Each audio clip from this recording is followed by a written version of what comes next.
Hello, I'm Ivan Blake, the senior pastor of the Fletcher Seventh-day Adventist Church in North Carolina. Our purpose in our church is to lift Jesus up and love people in.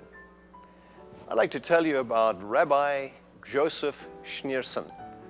He was a Hasidic leader in the Jewish community in the early days of communist Russia.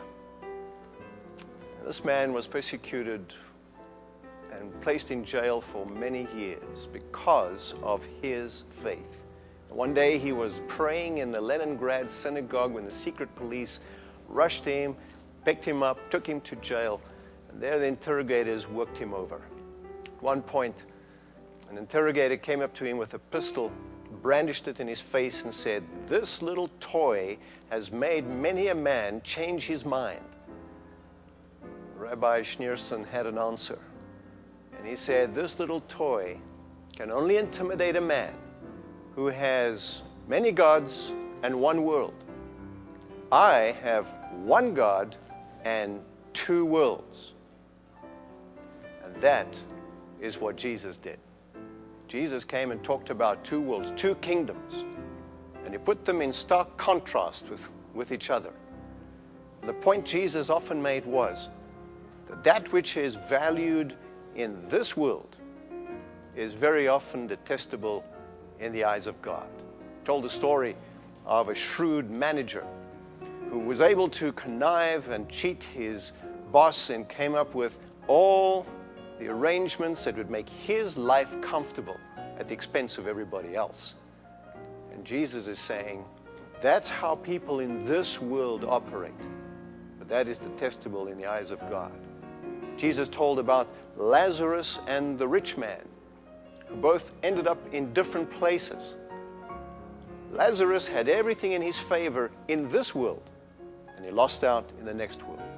Whereas Lazarus, the poor man, seemed to be a failure in this world, but because his values were heavenly, he gained the next world.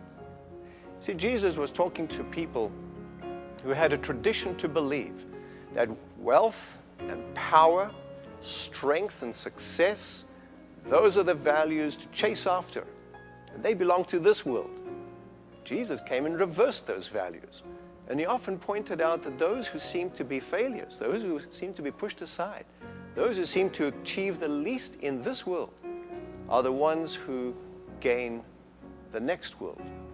And Jesus made the point very often that this world is the territory, is the place where we prepare for the next world, where we learn to invest in the next world, where our treasures are placed in heaven rather than on earth.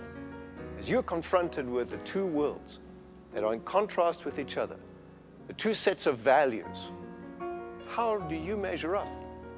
Here is Jesus, and he makes this very strong statement. It's really a question. He says, what do you benefit? What do you benefit if you gain the whole world, but are yourself lost or destroyed? That's a very important question. I've tried to answer it by adopting the values of heaven that are found only in the Bible. Don't find them in the world.